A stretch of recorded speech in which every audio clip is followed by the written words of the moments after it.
नमस्कार। आज हम एक ऐसे विषय की तह तक जा रहे हैं जो शायद पर्दे के पीछे रहता है लेकिन है बेहद महत्वपूर्ण। कोल इंडिया लिमिटेड मतलब CIL और उसकी जो सहायक कंपनियां हैं वो विस्फोटक और उससे जुड़े सामान कैसे खरीदती हैं। हमारे पास इसके लिए स्रोत है कोल इंडिया का खुद का खरीद मैनुअल, खासकर उसका अध्याय 17। तो हमारा मकसद इस पूरे थोड़ी जटिल प्रक्रिया को समझना, कैसे कॉन्ट्रैक्ट होते हैं, क्वालिटी कैसे चेक होती है और कीमतें कैसे तय होती हैं। ये जानकारी शायद उन लोगों के लिए काफ़ी दिलचस्प होगी जो माइनिंग इंडस्ट्री की सप्लाई चेन या सरकारी खरीद प्रक्रियाओं या फिर इतने बड़े इंडस्ट्रियल ऑपरेशंस को समझने में रुचि रखते हैं। तो चलिए शुरू करते हैं, देखते हैं इसमें क्या कुछ है। सबसे पहले बात करते हैं कि किस तरह के विस्फोटक खरीदे जाते हैं। मैनुअल बताता है कि CIL दो मुख्य तरह के विस्फोटक लेता है। एक तो है कार्ट्रिज विस्फोटक, ये ओपन कास्ट और अंडरग्राउंड दोनों खदानों में चलते हैं, और दूसरे हैं बल्क लोडिंग विस्फोटक, ये ज्यादातर ओपन कास्ट खदानों में भी होती हैं। और ये सब कुछ, जैसा मैनुअल कहता है, रनिंग कॉन्ट्रैक्ट के तहत खरीदा जाता है। हाँ, ये रनिंग कॉन्ट्रैक्ट दरअसल एक तरह का लंबी अवधि का समझौता है। इससे CIL को फायदा ये होता है कि जरूरत पड़ने पर वो तय शर्तों पर विस्फोटक मंगा सकते हैं। उन्हें हर बार नया टेंडर नहीं निकालना पड़ता। और जहां तक सप्लाई की बात है, तो ये विस्फोटक बनते तो सप्लायर की फैक्ट्री में है, जो अक्सर खदान से काफी दूर होती हैं।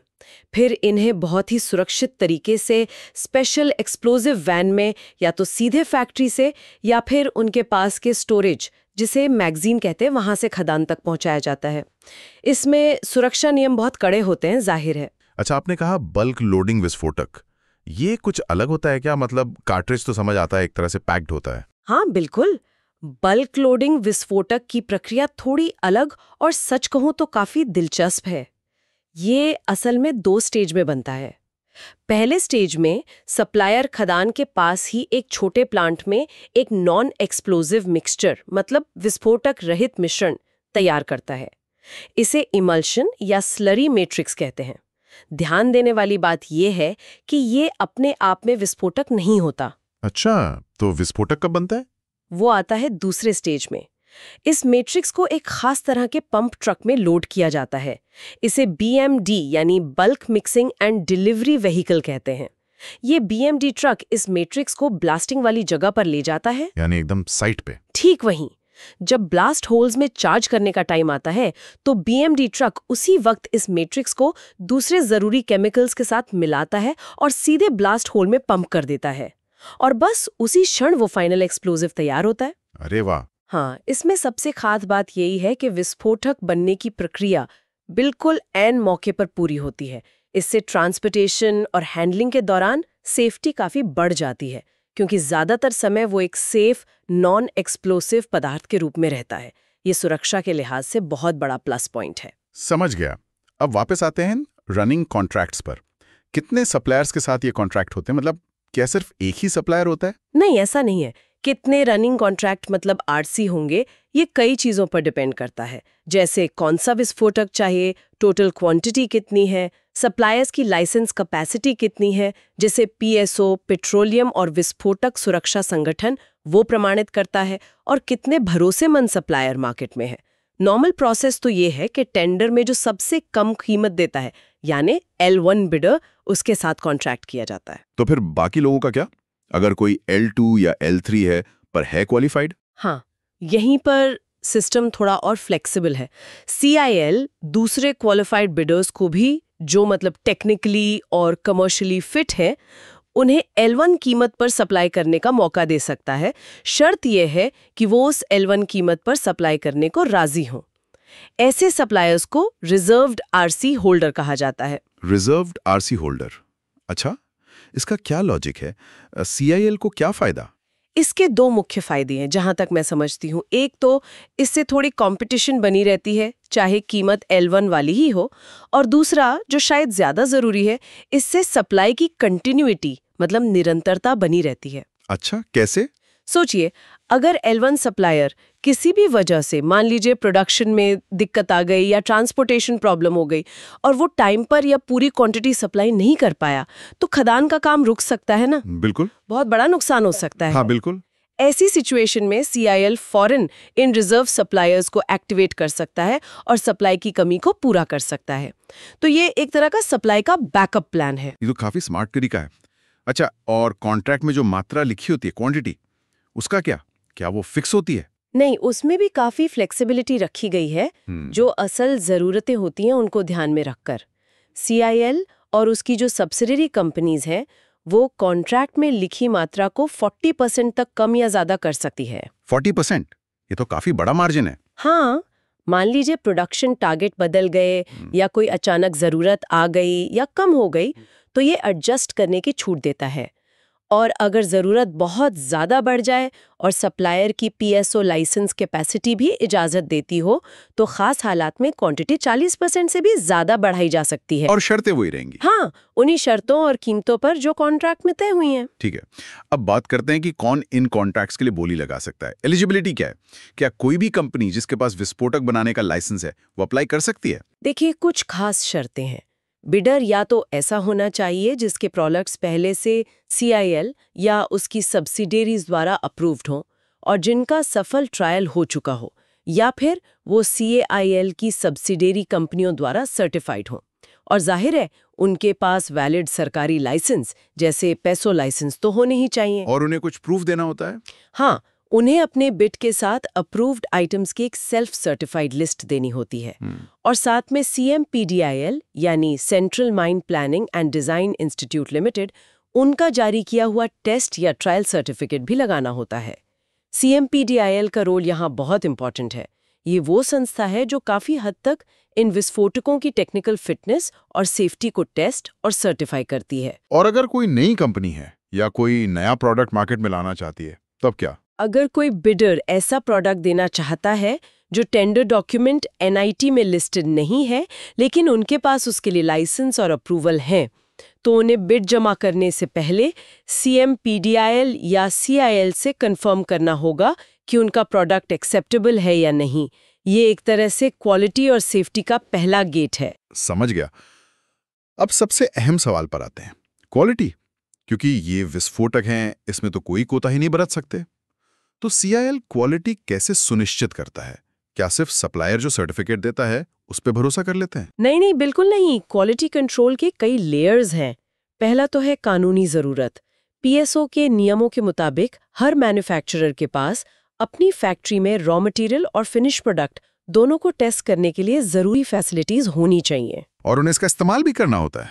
बिडर को अपनी बिड में ये कंफर्म करना होता है कि उनके पास ये सब है। दूसरा, हर सप्लाई के साथ मैन्युफैक्चरर का अपना टेस्ट सर्टिफिकेट आता है जिसमें सारे क्वालिटी पैरामीटर्स के रिजल्ट लिखे होते हैं। और CIL खुद क्या करता है अपनी तरफ से? हाँ, यहीं पर तीसरा और शायद सबसे अहम लेवल आता है। CIL या उसकी सब्सिडियरी कंपनियां खुद भी इंडिपेंडेंटली क्वालिटी चेक करती हैं। इसके लिए वो CMPDIL या अपनी एक स्पेशल टीम के जरिए हर 3 महीने में, मतलब क्वार्टरली, सप्लाई किए गए एक्सप्लोजिव्स और एक्सेसरीज के रैंडम सैंपल लेती हैं। Random sampling. हाँ, रैंडम सैम्पलिंग, और फिर उनकी टेस्टिंग होती है। ये इसलिए किया जाता है ताकि बैच वाइज क्वालिटी कंफर्म हो सके। खासकर जो बल्क एक्सप्लोसिव है, उनके केस में तो BMD, व्हीकल वाइज भी चेकिंग होती है। ये सडन चेक्स ये सुनिश्चित करते हैं कि सप्लायर लगातार अच्छी क्वालिटी मेंटेन करें, सिर्फ सर्टिफिकेट के भरोसे न रहे। अच्छा, इन रैंडम टेस्ट का खर्चा कौन उठाता है? सप्लायर या CIL? नहीं, इन टेस्ट का सारा खर्चा CIL या उसकी जो संबंधित सब्सिडियरी कंपनी है वही उठाती है। और इस सैंपल लेने का तरीका क्या है? मतलब कहीं इसमें कोई गड़बड़ी ना हो? इसके लिए एक पूरी स्टैंडर्ड ऑपरेटिंग प्रोसीजर SOP बनी हुई है। वो कोल इंडिया की वेबसाइट पर भी मिल जाएगी। कंपनी के ऑथराइज्ड लोग किसी भी सप्लाई पॉइंट या मैगजीन से सैंपल कलेक्ट करते हैं, और ये सैंपलिंग उसी दिन सप्लायर और कंपनी दोनों के नुमाइंदों की मौजूदगी में होती है, और सैंपल वहीं सील किए जाते हैं। अच्छा, ताकि पूरी ट्रांसपेरेंसी रहे? बिल्कुल, ताकि पारदर्शिता बनी रहे और सैंपल के साथ कोई छेड़छाड़ ना हो सके। और एक बैच का सैंपल एक ही बार टेस्ट होता है। SOP में ये भी साफ लिखा है कि मूल्यांकन कैसे होगा, पास फेल होगा या कोई मार्किंग सिस्टम होगा। मैनुअल में एक शब्द बार बार आ रहा है, पाउडर फैक्टर या PF। ये क्या चीज है? हाँ, पाउडर फैक्टर। ये माइनिंग में, खासकर कोयला खनन में, एक्सप्लोजिव की परफॉर्मेंस नापने का एक बहुत ही इम्पॉर्टेंट मेट्रिक है। आसान शब्दों में कहूं तो ये बताता है कि आपने 1 किलोग्राम विस्फोटक इस्तेमाल करके कितने टन कोयला या ओवरबर्डन, मतलब खदान की ऊपरी मिट्टी या चट्टान को सफलतापूर्वक तोड़ा या हटाया। अच्छा। तो जितना ज्यादा पाउडर फैक्टर होगा उतना ही बेहतर माना जाएगा। इसका मतलब है कि कम विस्फोटक में ज्यादा काम निकल रहा है, मतलब एक्सप्लोजिव ज्यादा एफिशिएंट है। तो क्या सभी खदानों के लिए एक ही टारगेट होता है पाउडर फैक्टर का? नहीं, ऐसा नहीं होता। CIL हर खदान के लिए अलग बेंचमार्क पाउडर फैक्टर तय करता है। ये उस खदान के टाइप पर डिपेंड करता है, ओपन कास्ट है या अंडरग्राउंड, और ऑपरेशन कैसे हो रहा है, डिपार्टमेंटल है या आउटसोर्सिंग वाला पैच है। ये बेंचमार्क आमतौर पर पिछले साल उस खदान ने कैसा परफॉर्म किया और आने वाले साल के लिए क्या अनुमान है, उसके आधार पर तय होता है। इसकी एक तय कैलकुलेशन मेथड है, पर मूल बात यह है कि ये पिछले अनुभवों और अनुमानों पर आधारित होता है और इसे संबंधित सब्सिडियरी कंपनी के CMD मतलब चीफ मैनेजिंग डायरेक्टर द्वारा अप्रूव किया जाता है। खदानों को फिर हर महीने रिपोर्ट करना होता है कि उन्होंने असल में कितना PF अचीव किया। और मान लीजिए किसी खदान में हालात बदल गए, जैसे चट्टान ज्यादा हार्ड हो गई या कुछ और, तो क्या ये बेंचमार्क बदला जा सकता है? हाँ बिल्कुल। अगर किसी क्वार्टर में अचीव किया गया PF जो बेंचमार्क सेट किया गया था उससे 20% से ज्यादा डिविएट करता है, चाहे ऊपर या नीचे, तो उसकी समीक्षा की जा सकती है। अगर ऐसा लगता है कि ये कमी विस्फोटक की क्वालिटी की वजह से है, तो सप्लायर भी रिव्यू के लिए रिक्वेस्ट कर सकता है कॉन्ट्रैक्ट ईयर खत्म होने के एक क्वार्टर के अंदर। इसी तरह अगर PF बहुत ज्यादा अच्छा रहा है, मतलब बोनस रेंज से भी 20% ज्यादा, तो कंपनी खुद ही रिव्यू शुरू करती है। सब्सिडियरी कंपनियों को ये अधिकार है कि वो जरूरत के हिसाब से इन PF फैक्टर्स को रिवाइज कर सकें। अच्छा। यहाँ ये जानना भी जरूरी है कि जो एसेसरीज होती हैं जैसे डेटोनेटर्स वगैरह, उन पर पाउडर फैक्टर क्लॉज लागू नहीं होता, उनकी सप्लाई अलग है।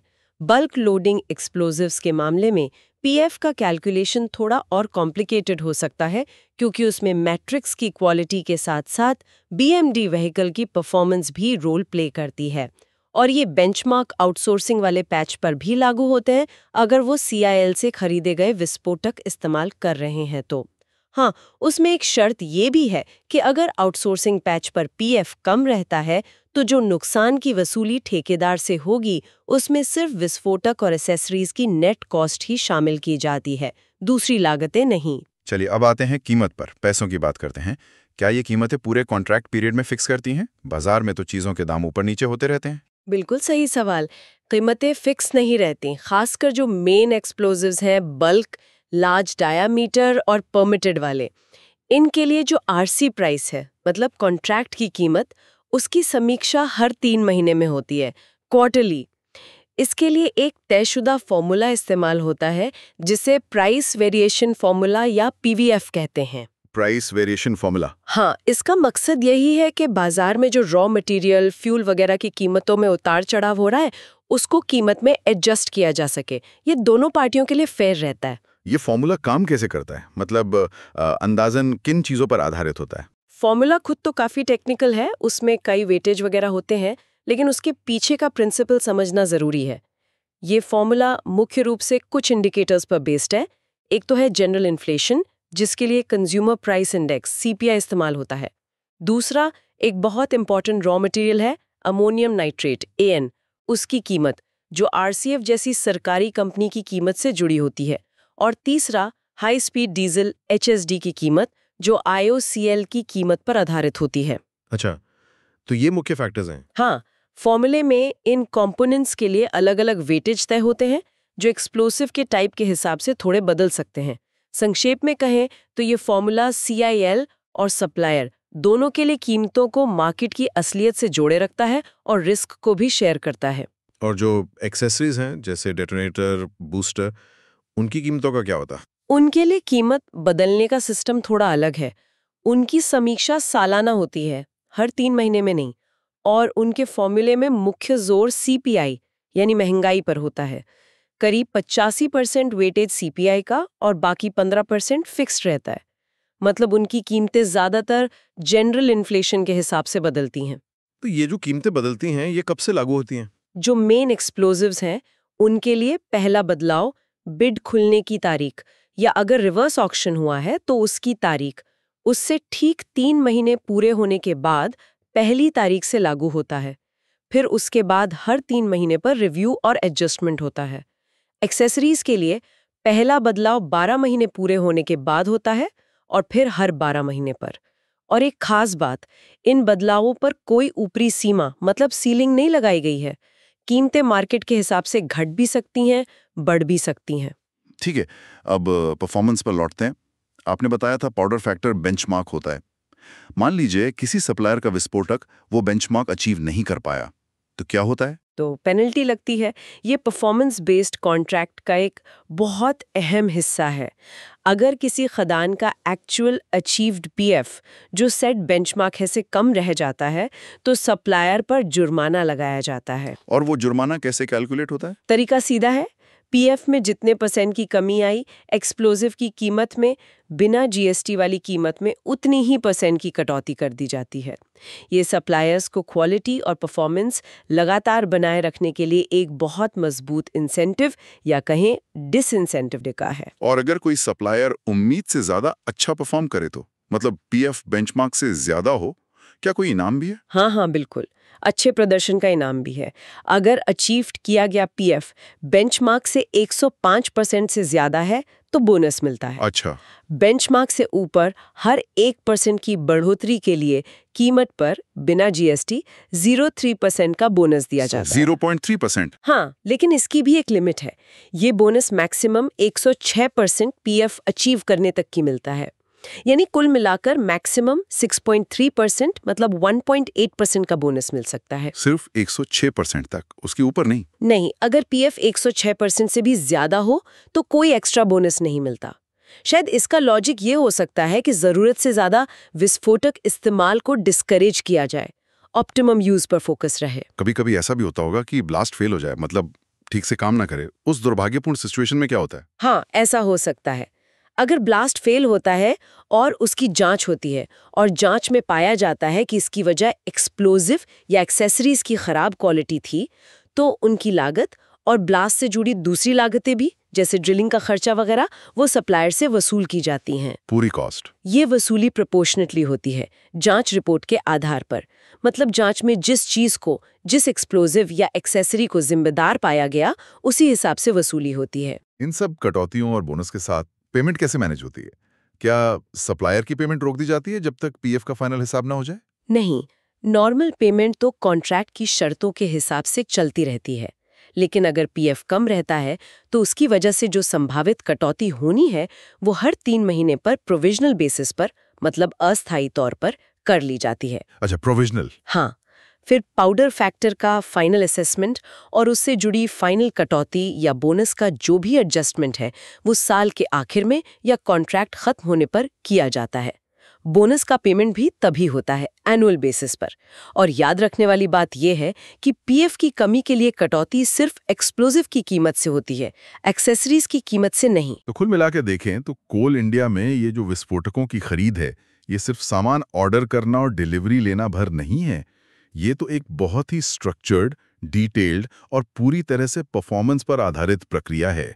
इसमें सही किस्म चुनना, सप्लाई की गारंटी रखना, क्वालिटी पर कड़ी नज़र रखना, परफॉर्मेंस को मापना, खासकर वो पाउडर फैक्टर, और फिर उसके आधार पर कीमतों और पेमेंट को एडजस्ट करना, सब कुछ शामिल है। बिल्कुल सही कहा आपने।